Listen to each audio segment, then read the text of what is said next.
Obrigado, valeu, turma.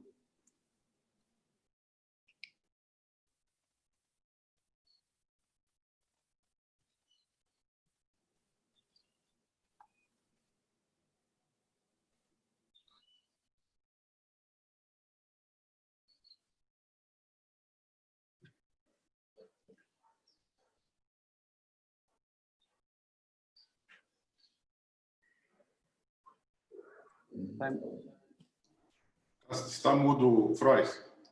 Estou mudo. Obrigado. Valeu, Dudu. Valeu. Galera, então, muito boa tarde aí. O pessoal está entrando aí na nossa live. A gente está iniciando aí uma nova série conversando com empresas já estabelecidas, startups, empresas que fornecem serviço para as empresas estabelecidas e para as startups. Então, é um papo aqui aberto sobre inovação aberta. Então, eu queria mais uma vez agradecer aí pela disponibilidade do Leandro Turbino, da Sec4U, do João Bosco, aí da Money Cloud, e do Paulo Caffarelli, da Cielo, para a gente ter esse papo aqui bem descontraído sobre um assunto que impacta bastante nosso dia a dia, que é o Open Banking. Então, eu queria, mais uma vez, agradecer a oportunidade de estar aqui com vocês e vou apresentar os nossos convidados aí, pedindo para que eles rapidamente se apresentem, né? Agradecer a participação de todo mundo aí também, que está no nosso chat. Quem quiser mandar pergunta, a gente vai tentar aqui, de alguma forma, estar atendendo todo mundo, né? Então, queria passar aí a palavra aí primeiro para o Leandro Turbino, para ele se apresentar, falar um pouquinho da Sec4U e como que a Sec4U está inserida nesse tema do Open Bank. Perfeito, Frois. Obrigado a todos aí pelo convite, para Cotidiano, pelo convite, e para os outros participantes também. Prazer estar com vocês aqui. Eu sou da Sec4U, sou diretor comercial e marketing da Sec4U. A Sec4U é uma empresa de segurança da informação, uma empresa nacional já estabelecida aí há pouco mais de 10 anos, e a gente o nosso DNA está relacionado com gestão de identidades e acessos, né? E naturalmente a gente foi trazido para esse contexto de integração Open Banking, né? Dado que a governança e gestão das identidades é um tema importante nisso, né? Então a gente vem trabalhando nos últimos anos em plataformas de integração, segurança para APIs, né? APIs, que são os grandes mecanismos aí que a gente vai falar um pouquinho mais do ponto de vista de tecnologia que viabilizam o Open Banking, né? Então, um prazer estar aqui com vocês para discutir, explicar um pouquinho mais a parte de, sobretudo aí tecnologia e segurança, a nossa perspectiva para isso. Legal, obrigado, turma. Eu sou satisfação grande de ter trabalhado com o Turbino em vários projetos de gestão de identidade lá atrás, quando era da Novell. Então, um prazer estar te revendo aqui, Turbino, obrigado. Obrigado mesmo por ter aceitado o nosso convite. João, nosso parceiro aí, Money Cloud, startup que está avançando aí rapidamente aí em banco digital. Conta um pouquinho para a gente aí também da tua perspectiva e como está vendo isso tudo. Obrigado. Obrigado a você, Frois, pelo convite. É um prazer estar aqui com o Turbino, com o Caffarelli. Agradeço aí a presença de todos. Bem, a Money Cloud é uma fintech que nasceu em 2018 e, apesar da pouca idade, nós já somos um spin-off de um projeto de bancarização que nasceu lá atrás, em 2014, já na virada da legislação que permitiu o nascimento das fintechs. Então, o tema Open Banking está no nosso core, mesmo sem regulamentação, ou seja, a regulamentação começou a ser tocada com mais ênfase agora pelo Bacen, mas a gente já vem, de uma maneira empírica, tratando esse tema de conexões com parceiros, com prestação de serviço, com compartilhamento de base. Então, faz muito sentido o convite, a gente agradece. E, em nome da minha equipe, é um prazer estar conversando aqui com vocês todos. Valeu, obrigado, João, obrigado. Satisfação aí também ter vocês aqui. E Agradecer também o Paulo Caffarelli, Cielo, dispensa a apresentação a Cielo, né? Mas queria que você falasse um pouquinho aí, Caffarelli, que também tive a oportunidade de interagir na época do Banco do Brasil, então é uma satisfação imensa ter você aqui com a gente, né? Um tema extremamente quente, né? Dada a notícia aí que saiu recente envolvendo a Cielo, mas a gente não vamos entrar nessa polêmica. Eu queria que você trouxesse uma perspectiva aí para a gente, enfim, sobre o tema Open Banking, como você mesmo falou aqui antes do nosso papo, consumidor no centro. Acho que essa é a nossa temática aqui, né? Obrigado mais uma vez, Caffarelli. Está no mudo aí. Obrigado, Frois. Prazer em te rever. Obrigado, Vitor, a vocês pelo convite. Queria saudar aqui o João Bosco, o Leandro. Prazer estar aqui com vocês para a gente falar um pouquinho, antes de eu entrar na questão do Open Bank, falar um pouquinho da Cielo. A Cielo é uma empresa que vai fazer 25 anos. Ela foi criada lá atrás ainda, quando na época ainda não tinha nem a quebra da exclusividade, ou seja, a Cielo cuidava de absorver cartões Visa, enquanto a Redcar fazia os cartões Mastercard. E vocês se lembram, muitos, que chegou uma época que você tinha que ter, às vezes, 6, 7 maquininhas num balcão de loja, porque cada maquininha era para um cartão. E, em 2010, o governo, sabiamente, quebrou a exclusividade das empresas, de forma que todas as empresas foram obrigadas a aceitar todos os tipos de cartões. De qualquer maneira, a Cielo, dos seus 25 anos de existência, 20 anos, praticamente, ela teve como competidor a Rede e a Get a partir de 2010. E, a partir da transformação digital 2015 para cá, esses segmentos que só tinham 3 empresas competindo passaram a ter 20 empresas de adquirências no país. E criam 200 empresas de subadquirência. Então, esse mercado ele mudou significativamente. Mas faz parte das mudanças, faz parte da transformação digital, assim como é o caso desse tema nosso hoje, o Open Banking. Ele é um dos temas da agenda Banco Central, da agenda Bacen. É uma agenda que tem por objetivo a inovação, você estimular a competição no mercado financeiro brasileiro e, acima de tudo, você trazer segurança, né? Quando a gente pensa em Open Banking, às vezes a gente tem uma tendência a pensar primeiro na questão do crédito, né? Informações para gerar crédito. Na verdade, o Open Banking hoje, que justamente a circular 4015 do Banco Central, que foi lançada agora em maio, ele tem um foco, no final da história, no consumidor. Ou seja, ele é uma coisa pró-competitivo. Então, ele quer fazer com que as instituições busquem, na verdade, você fidelizar o seu cliente. Ou seja, você poder, por meio de uma excelência de prestação de serviços, você, por meio de preços competitivos, barateamento do preço, né? E, acima de tudo, que isso possa refletir na expansão do crédito do país. Um crédito com responsabilidade, um crédito com educação financeira e assim por diante. De qualquer forma, o primeiro ponto nesse processo é você, na verdade, compartilhar, na verdade, um compartilhamento padronizado, né, de dados e de serviços. Isso vai ser interessante porque isso não vai acontecer de uma vez só. Isso, na prática, vai acontecer em etapas, né? Então, o que o Banco Central definiu, mais ou menos, é o seguinte: uma obrigatoriedade para aquelas instituições financeiras que são as chamadas S1 e S2. Instituições financeiras S1 hoje são 6 no Brasil. O que são instituições financeiras S1? É aquelas que têm um nível de exposição maior que 10% do PIB brasileiro. Então, estamos falando em Banco Brasil, Bradesco, Itaú, Santander e o BTG e Caixa. Santander, BTG e Caixa. São 6 instituições. E também aquelas do S2, que, na verdade, têm um sistema de exposição entre 1% e 10% do PIB brasileiro. Essas serão obrigadas a fazerem parte desse processo. De outro lado, todas as instituições que são reguladas pelo Banco Central também estão facultadas a estarem no Open Banking.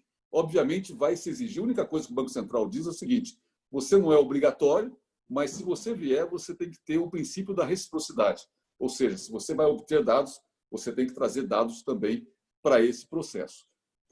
Eu acho bastante interessante. O Banco Central está tomando um cuidado muito grande de fazer isso, definindo uma governança corporativa bastante estruturada e bastante democrática, porque, na verdade, você vai ter uma autorregulação para você ter o Open Banking. Então, na verdade, você vai ter representantes de todos os participantes de mercado, né? Você vai ter uma governança focada na estrutura deliberativa, que a gente chama, né? Um time de governança estratégica que vai ser formada por um conselho deliberativo, onde você vai ter 3 representantes da instituição de instituições financeiras, você vai ter 3 representantes de instituições de pagamentos e você vai ter um conselheiro independente.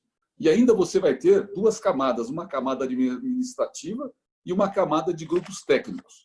Agora, o legal disso, eu já estou concluindo aqui essa parte inicial, é que assim as fases são bastante, eu diria, bastante equilibradas no início, porque já esse ano, né, em 30 de novembro, a gente já vai ter aí a primeira fase do Open Banking, que vai ser a disponibilidade de informações públicas dos bancos. Ou seja, você já começa a compartilhar essas informações que já são públicas hoje. Em 31 de maio de 21, que é a segunda fase, você já começa a fazer troca de informações entre os bancos sobre determinados clientes. 30 de 8 de 21, você já começa a ter um acesso, o que eles chamam de iniciação de pagamento. E a partir daquele momento, você já pode ter encaminhamento de propostas de créditos entre os bancos, entre os participantes. E consuma isso em 25 de novembro, como o Leandro comentou, o João Bosco também, você complementa isso através de investimentos, de seguro, de operações de câmbio, né? De uma forma que você tem praticamente todo um portfólio à sua disposição. O mais importante de tudo isso é que, para você poder fazer parte do Open Bank, existe seguindo já aquela orientação da Lei de Proteção aos Dados, os dados pertencem ao cliente. Então, você vai ter que ter, da parte do cliente, um consentimento, a autenticação desses dados e a própria confirmação deles. Eu acho que esse é um ponto importante, porque acaba, de uma certa maneira, definindo de uma forma bastante efetiva que os dados não pertencem às instituições, os dados pertencem aos clientes. Então, isso vai trazer aí, digamos, um empoderamento da figura do cliente e a gente vai ter uma consequência muito positiva nisso, seja em preço e seja em qualidade de serviço prestado. Acho que, para começar, um pouco é isso. Legal, obrigado, Caffarelli, aí pela contextualização aí da regulação. Acho que é muito importante que a gente entenda esse movimento do Bacen faseado, mas né, incentivando a competição, né, de todo o sistema financeiro aí para trazer mais benefícios para os clientes. E aí, pegando o gancho que você trouxe aí com relação à privacidade, né, e esse empoderamento, né, do consumidor como sendo dono dos dados, eu vou rolar essa bola aí para o Turbino, que também trabalhou bastante nisso aí, inclusive, né, dentro da própria VisaNet, você comentou isso lá atrás, na VisaNet lá atrás a gente trabalhava um pouco sobre isso, que eu queria que ele contextualizasse na parte assim, o que na prática, né, as dificuldades e desafios de colocar tudo isso para funcionar, né, essa governança. Como o cliente pode ter a certeza que os dados são deles e quem está acessando esse dado, ele, de fato, autorizou, né? Então, acho que contextualizar um pouquinho isso aí, depois eu puxo ali para o João para a gente falar um pouco desse faseamento do Open Bank, como é que ele, fintech, vê isso. Tá bom, Frois, obrigado. É isso aí. Como o Paulo comentou, esse faseamento aí já foi... até essa semana mesmo saiu uma circular do Banco Central justamente estabelecendo isso, né? O que é importante, eu acho que do ponto de vista de regulamentação, do ponto de vista do consumidor, na verdade, é que exista uma regulamentação para isso, né? Parte vai ser definido pela regulamentação e parte vai ser autorregulado pelo próprio mercado, pelas instituições e pelos associados, vamos dizer assim, né? Quem participar desse mercado, né? Isso, de uma certa maneira, o objetivo principal é trazer uma garantia para os clientes e a privacidade deles está sendo mantida, né? Na esteira disso, né, a própria Lei Geral de Proteção de Dados vai também trazer mecanismos para o cliente, para o consumidor final, ele poder, o titular dos dados, né, que a gente costuma falar, né, ele poder ter certeza de que, como a lei regulamenta como os dados deles estão sendo utilizados, ele tem o direito de saber como esses dados estão sendo utilizados, né? Mas o principal é a preocupação com segurança, né? Como garantir que, quando você abre para APIs abertas para integração entre as entidades, você está abrindo portas. Como que você garante que essas portas têm os mecanismos de bloqueio e de segurança adequados para não permitir que qualquer um venha ali e faça esse processo? Então, a preocupação com segurança é muito grande, a gente tem trabalhado nisso há alguns anos já, desenvolvendo sistemas de integração com API, com segurança, com a gestão da identidade, né? Porque com o empoderamento do consumidor final, no final das contas, você vai poder dizer que dados, quais instituições vão poder acessar e entre elas, né? Só que como que você garante que você é você mesmo, né? Então, os mecanismos de autenticação avançada, autenticação forte, autorização granular, que você vai dizer exatamente quem pode acessar o que das suas informações. Dar esse consentimento e também como você remove esse consentimento, né? O seu direito de remover esse consentimento, eu acho que é chave para dar essa confiança para o consumidor, no final das contas, de que o mercado como um todo está funcionando e que as coisas, que ele tem seguro nesse ambiente, né? Porque, por um lado, fintechs, até mesmo aplicativos, eventualmente, lá na ponta, lá no final das contas, vão conseguir buscar informações de várias instituições para consolidar isso. Como que você garante que somente essa fintech ou esses aplicativos vão ter esse acesso? Eu acho que essa é a grande dúvida aí do consumidor, mas a regulamentação vem para isso, para estabelecer padrões de comunicação, padrões de protocolos de comunicação, e os mecanismos de segurança vão dar essa confiabilidade aí associada à regulamentação. Acho que tá bem estruturado, né? Em outros países, a gente vê que na Europa, né, sobretudo lá em UK, foi implantado em cima de uma regulamentação. Nos Estados Unidos, o modelo de implantação foi mais entre os players do mercado, né? Com uma necessidade, sem uma regulamentação, digamos, federal, somente adotando regulamentações que já existiam, né? Mas é importante que exista essa iniciativa aí do mercado como um todo para deixar todo mundo confiante que a privacidade dele não vai ser violada no final das contas, né? Legal. E aí, rolando a bola ali para o João, que é uma fintech, né, que está aí oferecendo novos serviços aí para o consumidor final. Como que a regulamentação ou esse movimento, né, como a gente vinha falando antes, esse movimento de empoderar o cliente como dono dos dados, como que isso também traz oportunidades para a criação de novos serviços, né? Eu acho que na ponta, além dessa questão que o Caffarelli trouxe, né, de redução de taxa, de competição, de trazer mais players para o mercado, também, naturalmente, vão surgir outros serviços, né, de educação financeira, né, produtos financeiros que antes não existiam. Então, com essa interoperabilidade e portabilidade aí do cliente, né, o cliente vai ser fiel a quem estiver prestando o melhor serviço, né? Então, foi uma fala aqui também comum. E, naturalmente, novos serviços. Então, queria que o João também falasse um pouquinho aí das oportunidades que a Money Cloud está vendo aí também no surgimento de novos produtos, né? E competição também, novos entrantes aí podendo competir em pé de igualdade aí com empresas já estabelecidas aí. Queria que ele falasse um pouquinho sobre isso. Ok, Frois. Vale a pena eu dar um passo para trás e falar um pouquinho do Open Banking antes de chegar aqui no Brasil, porque a gente tem algumas experiências muito positivas, como temos negativas também. O próprio caso que o Leandro citou, do Reino Unido, ou seja, o Reino Unido, uma população de quase 70 milhões de pessoas, o Open Banking lá tem formalmente praticamente 2 anos e houve uma adesão de pouco mais de 1 milhão de usuários do Open Banking.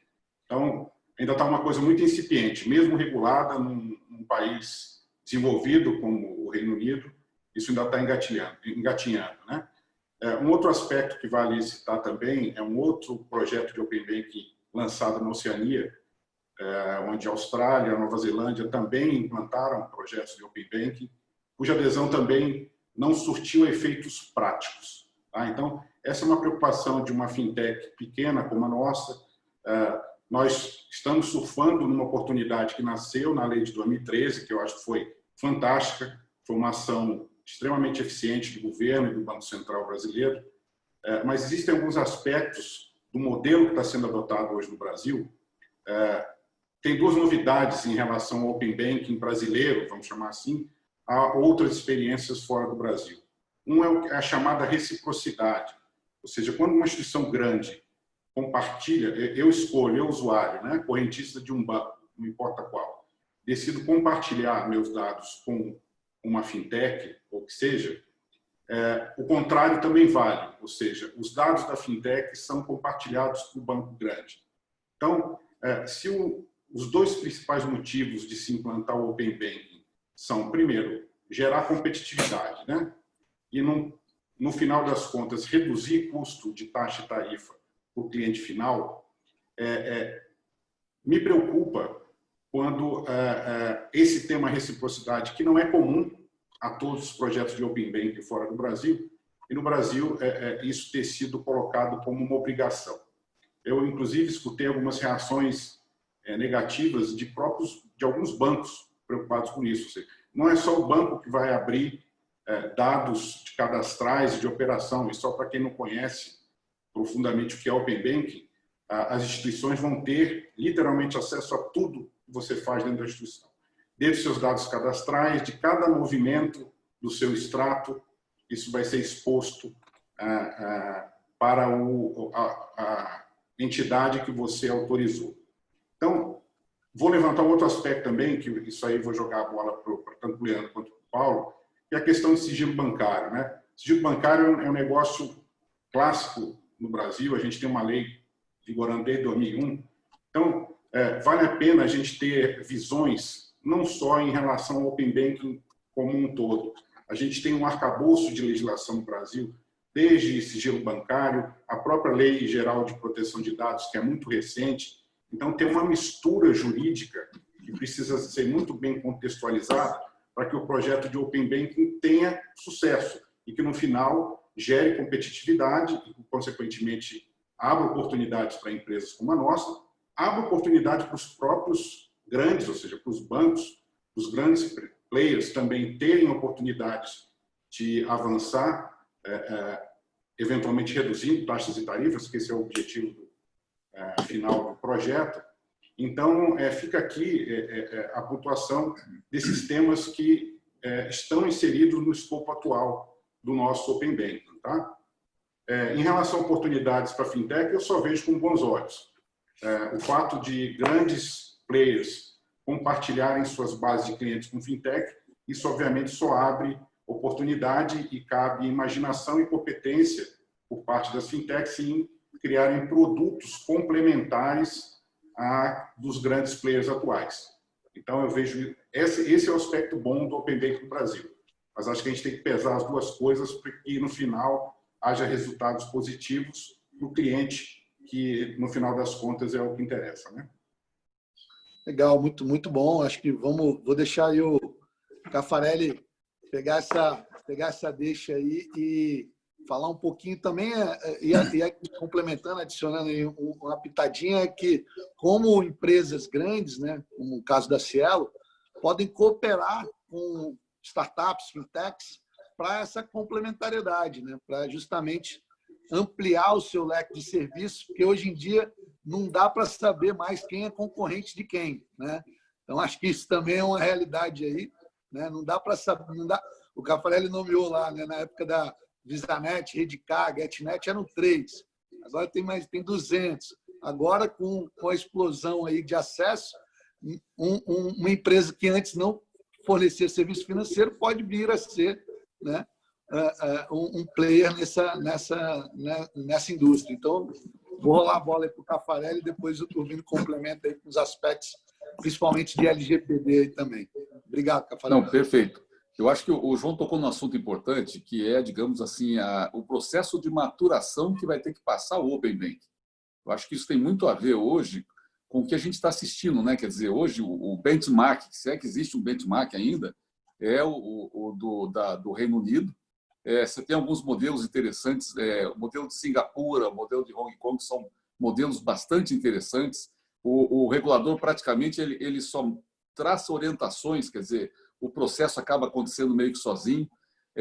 Na Austrália, como ele falou, seja Austrália, Nova Zelândia, a Índia, a Rússia, todos esses têm modelos hoje de Open Bank. Quando você vem para a Latam aqui, México também começando, eu acho até que o Brasil e México estão andando muito próximos com relação a isso.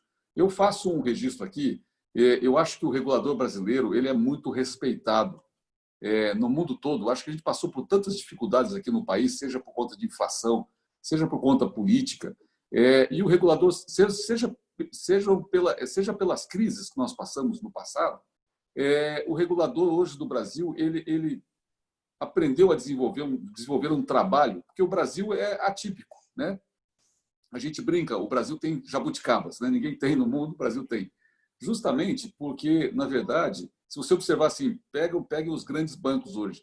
Você tem um banco internacional hoje, que é o Santander, que depois de muito tempo ele aprendeu como lidar com o mercado financeiro brasileiro. Então, o mercado brasileiro é muito atípico. E o regulador vem fazendo um trabalho bastante forte com relação a isso. Então, eu entendo o seguinte, a gente passa por uma fase agora, é muito importante, a gente está passando por esse aperfeiçoamento todo do mercado financeiro. Volto a dizer, quem ganha com isso é o cliente. E a gente tem que saber que isso não tem volta.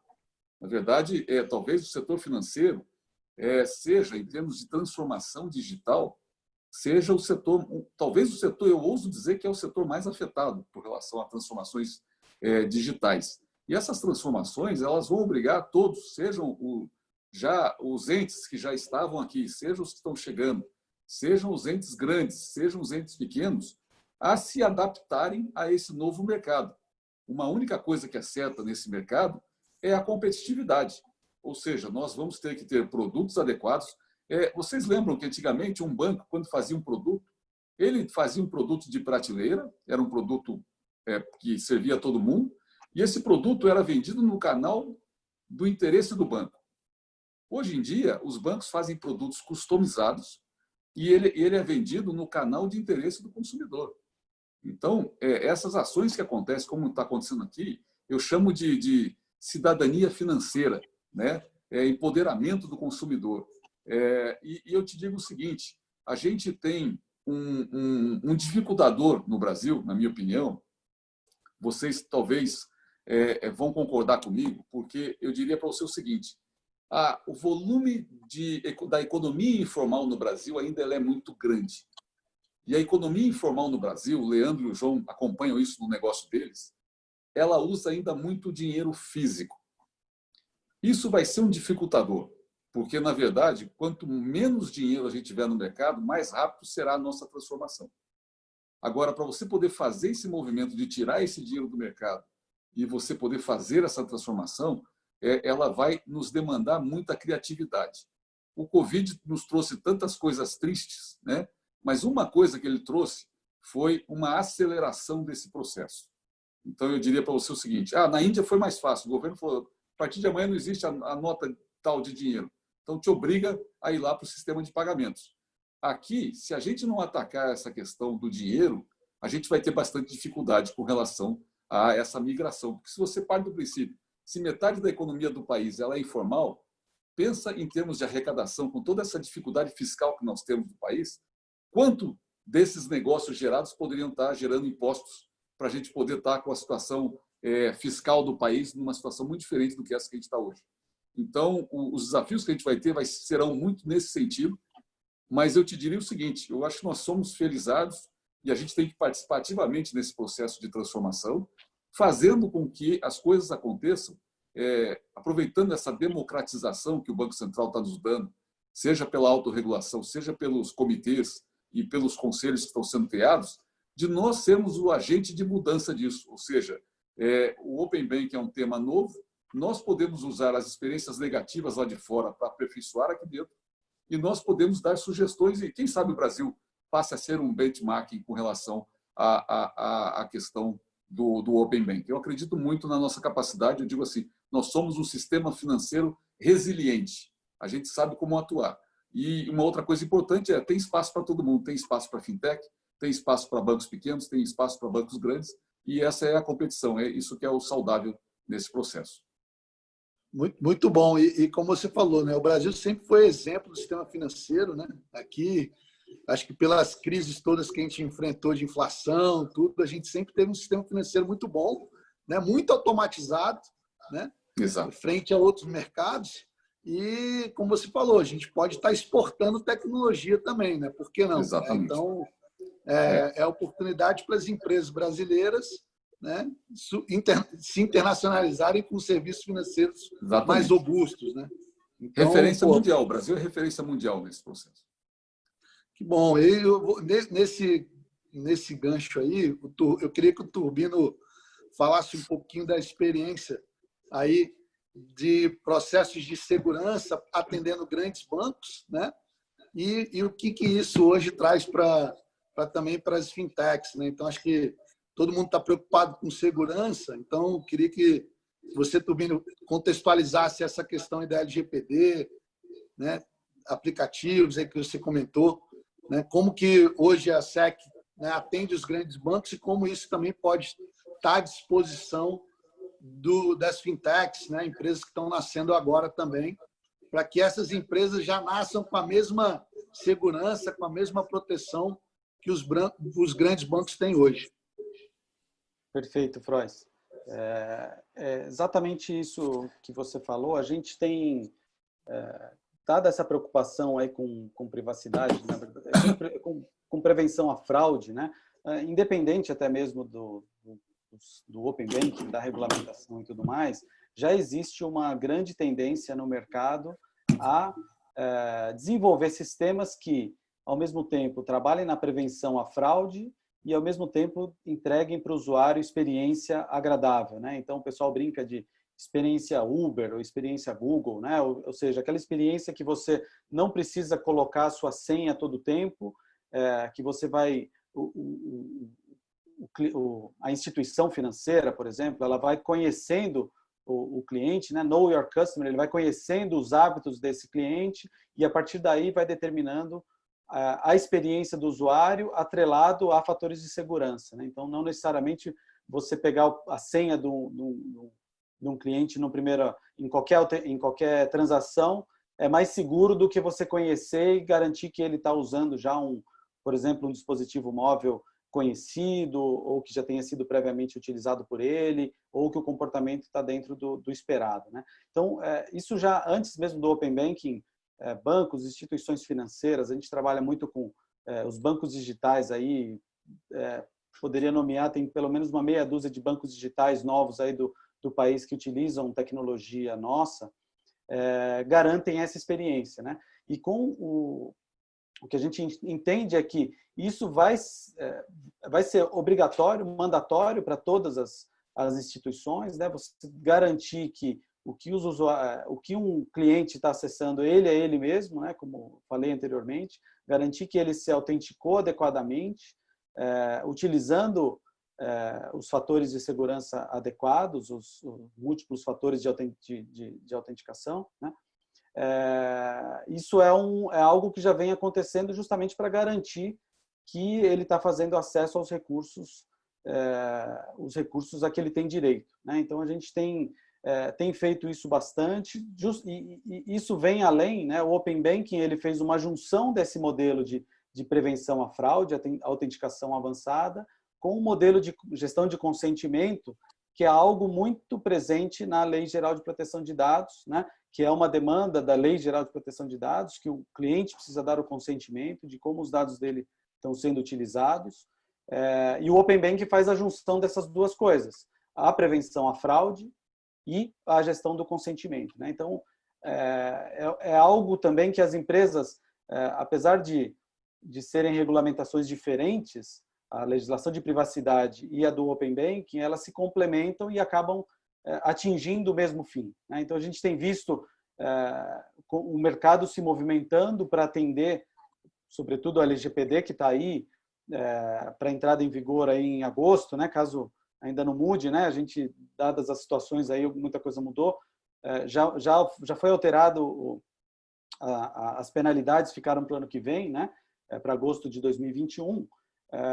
Mas as empresas, a maioria das empresas grandes, sobretudo empresas aí de instituições financeiras, já estão adequadas, e isso já é um grande passo também para eles no atendimento do Open Banking, não do ponto de vista de tecnologia, mas nessa preocupação com a privacidade, que é algo que eles vão precisar garantir também, né? E a regulamentação vai precisar determinar quem é que manda, né? Quem é o responsável por cada informação, né? Quem é o provedor da informação, quem é o usuário da informação, né?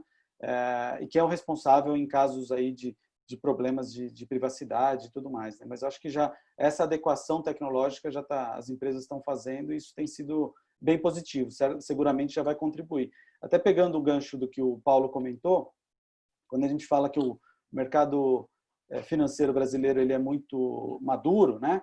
E realmente é maduro já, há muitos anos a gente escuta isso, né?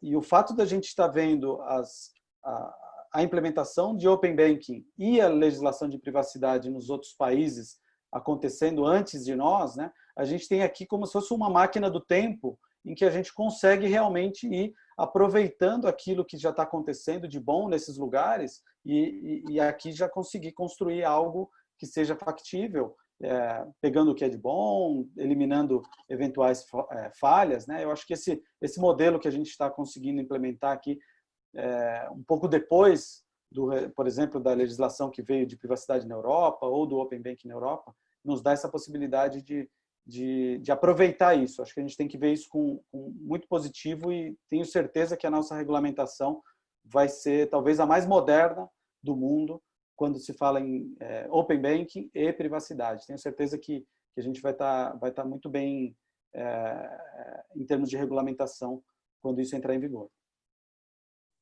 Legal. Eu vou rolar a bola um pouco para o João, que foi quem manifestou ali que estava um pouco descontente com alguns aspectos do Open Banking. Então, eu queria que o João comentasse um pouquinho aí a fala do Turbino e do Caffarelli, trazendo também uma perspectiva, como eu falei, né? E vou tentar trazer um caso de uso aqui, vou me arriscar num caso de uso, né? De um cliente, né? Fazendo uma compra numa loja, né? E tendo os dados talvez já localizados ou que passem dentro da instituição financeira e compartilhar essa geolocalização aí com algum outro ente. Como é que seria isso, né? Eu lembro um pouco desse caso lá atrás, então, né, todo mundo, acho que uma fala recente aí que eu vi, assim, o dado é do cliente, né? E o banco tem todos os dados dele, né? Então, como é que fica essa troca aí agora de informação para um setup de um novo serviço?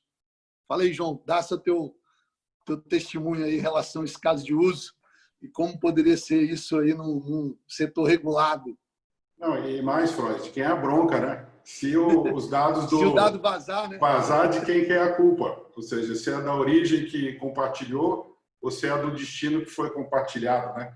Então, essa é uma preocupação minha, ou seja, as colocações que eu faço aqui são com todo cuidado para que isso seja benéfico para todos, né? Vou até usar os dois depoimentos aí, tanto do Paulo quanto do Leandro. O Paulo comentou um negócio importantíssimo, que é ainda um alto índice de desbancarização no Brasil. Aí eu vou puxar a sardinha para o nosso lado lá. A MoneyCloud, eu diria que 90% dos nossos clientes são desbancarizados. Ou seja, a gente está conseguindo levar serviços financeiros aonde os bancos tradicionais e as instituições clássicas não conseguem alcançar. Esse é o nosso foco.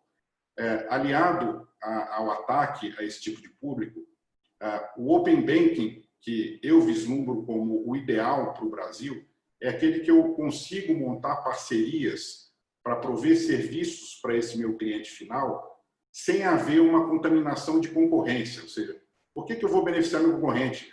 A gente está falando de mercado financeiro. Só tem tubarão. Não tem ninguém inocente no mercado financeiro.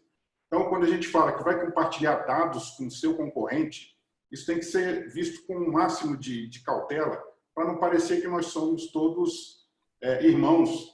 E o ideal é que houvesse possibilidade para que isso acontecesse, mas a realidade é diferente. Então, a visão que eu tenho de Open Banking é uma oportunidade onde eu possa me aliar a parceiros que agreguem o que eu não faço dentro de casa. Por exemplo, a MoneyCloud pode ter produtos que a Cielo não faz, que a Sec4U não faz e vice-versa. Aliás, eu já estou namorando a Sec4U para a gente juntar forças aí em projetos conjuntos. Então, essa é a filosofia benéfica do Open Banking, tá? Ou seja, que estimule que produtos que não chegam no cliente final, esses produtos possam chegar com um preço mais competitivo. Então, pegando outro gancho de segurança, né, que foi o que você levantou aí do caso, é a preocupação jurídica de responsabilidade. Quem que é o responsável? Ou seja, vazou dado. Hoje eu sei, se vazar dados do meu cliente, eu sou o responsável. Ou seja, se vazar da Cielo, o Paulo sabe quem é o responsável. Então, eu acho que o Leandro, junto com a Sec4U, tem um desafio gigantesco, que é proteger todos os envolvidos, não só o cliente final, mas todos os atores que vão estar compartilhando esses dados comuns. Ou seja, a lei de sigilo bancário lá atrás, ela não foi criada à toa. Foi criada para proteger que os meus dados não vão cair na mão de fraudadores ou de quem não interessa. E a gente sabe de casos, a maioria das pessoas que estão escutando aqui o bate-papo provavelmente tem alguma coisa a ver com o mercado financeiro, e vazamento de dados acontece em todas as empresas, de todos os níveis. Agora, a responsabilização disso não é brincadeira. Então, eu sou um otimista eterno, tá, Freud? Mas eu sou extremamente responsável com os movimentos que a MoneyCloud vai se envolver no futuro. E a gente quer estar dentro do Open Banking, mas de uma maneira saudável e que gere benefício para todos os envolvidos, que não aumente risco, né? Risco operacional, principalmente para empresas de pequeno porte como a nossa. Então, eu expor dados do meu cliente que provavelmente possam ser vazados, não importa por qualquer fragilidade, isso gera preocupação para os atores também. Então, eu acho que vale a pena sempre a gente ter os dois lados da moeda. Eu sou extremamente otimista porque eu já faço uso do Open Banking como business da MoneyCloud, né? Ou seja, a parceria faz parte do nosso dia a dia, juntando forças com quem faz o que a gente não faz, mas cautela e canja de galinha sempre faz bem. Mal ninguém. Então, pegando gancho, mais um gancho aí, a gente vai rodando aqui e vai complementando. Você falou de parcerias, né? E não tem como não deixar de perguntar para o Caffarelli aí, né, Caffarelli? Da parceria, a gente sabe, né, que não está diretamente relacionado com o Open Bank, a gente sabe de toda a preocupação e o reforço aí do regulador aí do Bacen, né? E faz coro aqui, né, de que o Bacen vem atuando de forma exemplar aí para promover a competição, né, abrindo. Eu lembro de uma reportagem que saiu recente aí da Exame, o órgão mais sisudo da Esplanada se abre, né, para o mercado, então a gente tem que aplaudir o Bacen o tempo todo, né, mas que essa semana aí andou não só o Bacen, mas junto com o CAD, né, freando uma iniciativa que o Paulo está à frente. Eu sei que a gente não vai poder explorar tanto esse assunto por questões aí práticas, mas queria que o Paulo comentasse o que é possível, né, num avanço de mercado, numa parceria aí que estava clara e poderia ser utilizada por vários outros entes, né, mas que eles foram à frente, tomaram essa iniciativa, mas aí o CAD e o Bacen viram aí como uma afronta, talvez, à competitividade. Então, eu queria que você também... Todo mundo está curioso, vejo várias questões aqui, então não tinha como não perguntar. Então, eu queria, Paulo, que você desse um breve palavrinha para a gente sobre isso. Está no mudo. Está no mudo. Foi até bom você perguntar isso, porque assim, eu acho que é importante esclarecer uns temas. Primeiro, o Banco Central e o CAD estão no seu papel. Eles pediram essas informações, as bandeiras estão passando uma série de informações para o Banco Central, nós estamos prestando uma série de informações para o próprio CAD, e eu diria para você assim, é quase que uma atitude normal isso tudo que aconteceu, justamente para que o regulador possa ter o conforto de poder efetivamente autorizar que isso aconteça de uma forma definitiva, tá? Então, esse processo com o WhatsApp, a gente vem trabalhando já há 1 ano e meio. A Cielo participou de uma concorrência que eles fizeram com praticamente todas as adquirentes do país, e a gente acabou sendo escolhido como o primeiro pelas soluções que nós desenvolvemos para poder integrar essa solução com eles. Isso não a gente não tem exclusividade, acho que é importante deixar claro aqui, ou seja, até porque o Brasil já quebrou essa exclusividade lá em 2010, né, como eu falei no início. Hoje não existe isso, então todos os demais adquirentes estão aptos a fazerem parte desse processo, assim como todos os demais bancos, as fintechs também estão aptas a participarem desse processo. E o WhatsApp vai ser mais um instrumento de pagamento, inclusive com grande possibilidade de fazer a interoperabilidade, de se plugar no Pix, né? Então, assim, o que eu entendo, esse movimento que aconteceu com o regulador, com o Banco Central e com o próprio CAD, é um movimento muito natural e que agora é o momento de esclarecer qualquer tipo de situação para que a gente possa, no futuro, seguir em frente com relação a isso. O que eu posso dizer nesse momento para vocês é um pouco isso. A gente está bastante... Eu acho que, assim, para a Cielo para nós, foi muito interessante, né? Nós somos o que o pessoal chama no mercado, às vezes, de incumbente. Eu não gosto muito dessa palavra incumbente, né? Porque a Cielo hoje, embora ela esteja no mercado há 25 anos, a Cielo continua sendo a líder desse mercado, continua tendo soluções inovadoras. Nós somos pioneiros agora com a Caixa na solução do pagamento do auxílio emergencial. Depois vieram outras adquirentes. Mas veja o seguinte, quando a gente pagou, João, Caixa Econômica tem 50 milhões de beneficiários sem conta corrente. Então, o que aconteceu? É aberta uma conta digital para eles, essa conta é utilizada, eles tinham que ficar na fila das agências da Caixa para pegar o seu dinheiro, para pegar os seus R$ 600. Na medida que a gente conseguiu disponibilizar que eles possam utilizar o cartão digital deles de poupança em estabelecimentos, e aqui não tem concorrência, aqui as adquirentes estão somando forças para dizer o seguinte, onde cada uma de nós tiver, um beneficiário do auxílio emergencial vai poder utilizar isso, sem que ele precise ficar 3, 4, 5 horas numa fila de caixa. Um dado interessante é que a gente encurtou em 50% o tempo das pessoas esperando para receber. Então, a Caixa ficou super contente com esse trabalho. Vem sendo desenvolvido pela bandeira Elo, mas isso pode também avançar para outras bandeiras também. Mas eu diria assim, o mais importante de tudo isso, a gente está passando por um momento tão interessante de competitividade. E competição, vou falar do meu negócio, por exemplo. Meu negócio nosso negócio, vender transação, vender, você poder ser processador, ele é um produto comoditizado, né, Leandro, João Bosco? É muito parecido, meu produto, com o produto dos meus competidores.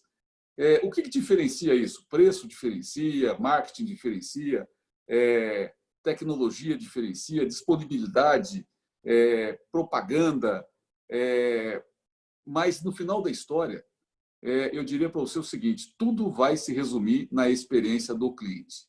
Então, o grande desafio que nós temos na Cielo, e infelizmente nós estamos conseguindo fazer, é fazer o seguinte, se eu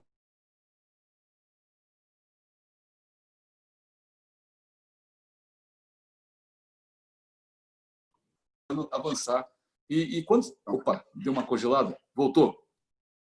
E quando a gente vai para uma competição como essa, no final da história, a experiência do cliente é o que fala mais alto nesse processo. Só para eu falar um pouquinho ainda da questão do Open Bank, eu acho que é um ponto importante, até para reforçar o que o Leandro falou. Quando você olha para compliance, e aí vai ser exigido um compliance, sejam dos bancos, né, do S1, do S2, das empresas que vão poder facultativamente participar do Open Bank, você vai ter o seguinte, isso é muito importante, você vai ter normas que vão, na verdade, ter aí uma definição para esse processo. Política de segurança cibernética, por exemplo, né? Esse é um outro ponto importante. Mecanismos de acompanhamento e controle desse compartilhamento, ou seja, isso não vai ser solto, né? Você vai ter todo um processo regulado com relação a isso. E mais importante de tudo isso, regras específicas, seja para as instituições, seja para os dirigentes. Eu acho que isso é legal porque acaba trazendo um grau de responsabilidade muito forte para esse compartilhamento, para justamente você não colocar em risco aquilo que a gente acabou de falar aqui, dos dados, né? Que hoje em dia, quer dizer, com a LGPD, que o Leandro estava falando, pode ser que seja em agosto, mas se mudarem no Congresso, pode ser que seja esse ano ainda, né? A medida provisória ainda não foi definida. Então, se isso acontecer, também é um salto bastante significativo sobre essa questão do dado. Então, a gente acaba assim coincidindo muitas coisas. Em novembro você tem o Pix, você tem o Open Banking, você tem no nosso negócio chamado balcão de recebíveis, que é uma outra coisa absolutamente importante. Ela daria mais um tema para a gente discutir aqui, porque é o lojista que hoje, às vezes, ele tinha que prender o dinheiro dele com uma instituição. Para ele tomar 30, ele tinha que deixar 100 lá. Na verdade, hoje, ele vai poder pegar os 30 num banco e os 70 ele pode buscar num adquirente, no outro banco e assim por diante. Então, acho que tudo isso traz uma modernidade, traz uma expansão do crédito e, acima de tudo, traz o que eu falei, um barateamento desse processo. O Brasil, hoje, em termos de crédito, a gente já chegou a ter 55% do PIB brasileiro em termos de volume de crédito. A gente tinha 25%, há 20 anos atrás era 25%. Então, a gente tem, hoje a gente está em 50% por conta dos acontecimentos, mas eu diria assim, a gente tem tudo para ir para 70%, 80%, 90% do PIB em termos de volume de crédito no nosso país. Muito bom, Caffarelli. Obrigado aí também mais uma vez. A gente está aqui há 10 minutinhos do nosso término aqui do nosso papo. Eu queria já ir para as considerações finais, porque a gente pode ter aí mais assunto aí nesse finalzinho, que é isso que o Caffarelli falou de acesso ao crédito, né? Então, a gente vem em um cenário aí de redução de taxa de juros, né? Muito grande, né? Crédito cada vez mais facilitado aí pelos processos que a gente tem visto e trazendo novas oportunidades aí para todas as empresas. Aqui na Cotidiano, falando um pouquinho aqui da Cotidiano, né, aceleradora de startups, o nosso desafio também é trazer esse capital, esse crédito para fomentar a base do empreendedorismo, né? Surgimento de novas empresas, né? Então, fica aqui também o nosso disclaimer aqui de investir na base, investir nas startups, novos entrantes, né? Possibilitando o surgimento aí de novas empresas, né? Novos serviços que complementem aí tanto das empresas já estabelecidas como todas que estão aí lutando aí para se manter na liderança, né? Obrigado mais uma vez pela oportunidade, Caffarelli. Obrigado, Leandro.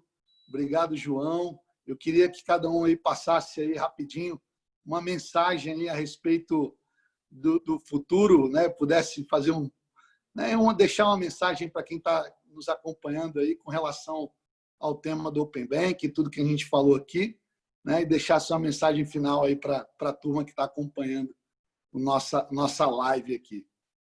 João, começando aí por você que foi o último a falar aí. Obrigado mais uma vez. Foi um prazer participar aqui do bate-papo. Sempre é saudável ter ideias diferentes na mesa. Isso faz com que a gente reflita e busque soluções para que o nosso negócio sobreviva dentro do contexto atual brasileiro e mundial, que a digitalização se faz cada vez mais necessária, né? Então, o Open Banking e os outros aspectos que o Banco Central está defendendo, o pagamento instantâneo, né, o PIX, a própria lei de proteção de dados, isso tudo é uma mistura saudável, são preocupações muito válidas, não só preocupações, são atitudes que o governo e o Banco Central estão tomando para que isso tenha o formato apropriado para surtir o efeito apropriado. Então, eu vejo com bons olhos, sempre alertando e contribuindo da maneira que a gente puder. Eu acho que o legal desse bate-papo foi ter visões diferentes. Ou seja, a gente tem a visão de uma empresa grande, como a Cielo, uma visão especialista de segurança, como a Sec4U, e uma visão de fintech como a nossa. Eu acho que o somatório dessas experiências e visões podem contribuir para que o mercado, de uma maneira geral, atenda ao consumidor de uma maneira mais justa, com preços mais atraentes. Eu agradeço muito e meus contatos estão aí para contatos futuros. Obrigado, Frois. Obrigado aos colegas aí de bate-papo. Valeu. Leandro? Bom, quando a gente fez o briefing antes, você falou que ia passar rápido e realmente passou rápido, hein, Frois? Viu? Quando o papo é bom, passa muito rápido.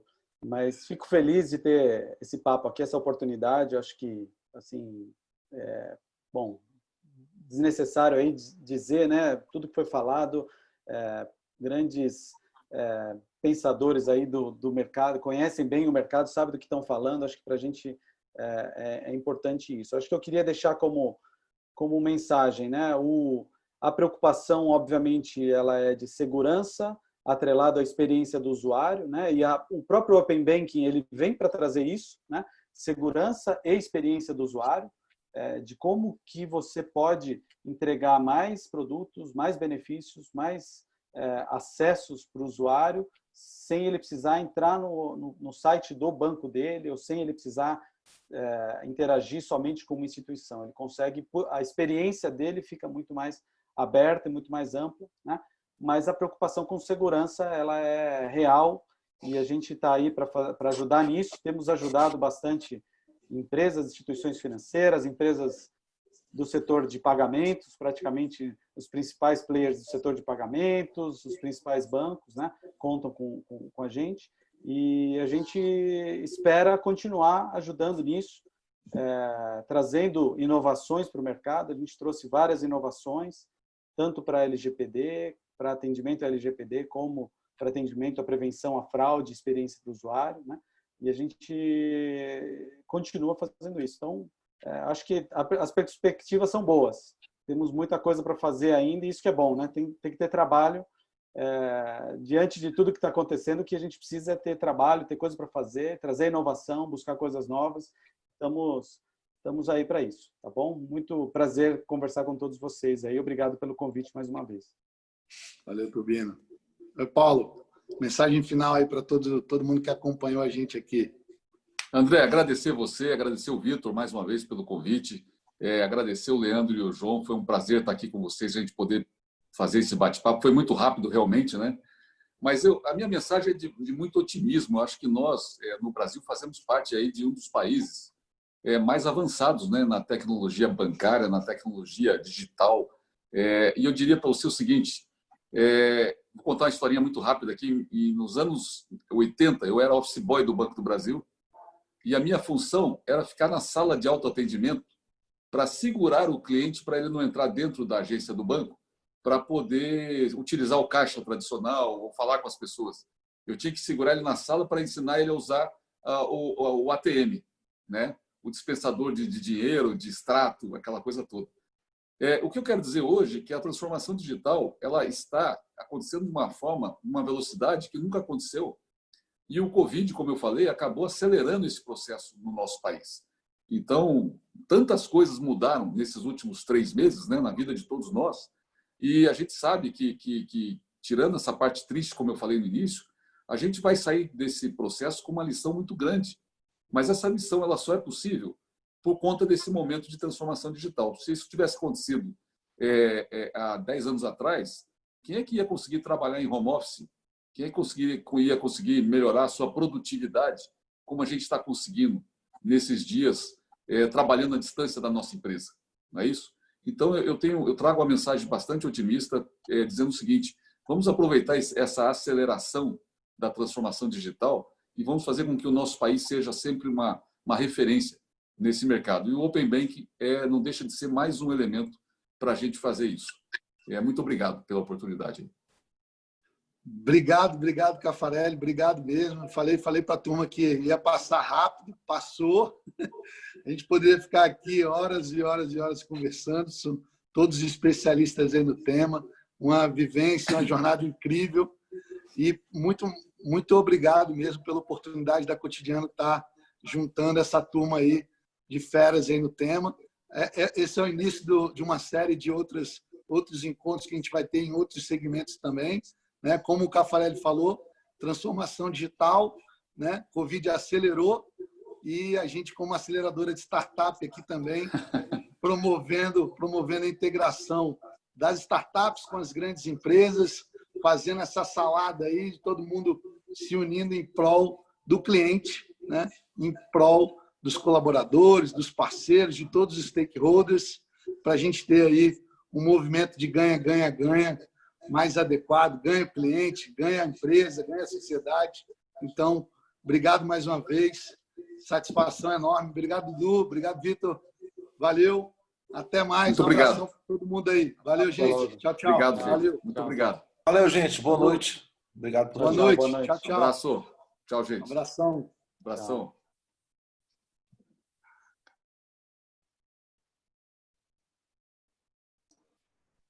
Valeu, né, Turbino? Valeu, muito bom. Valeu, foi bacana.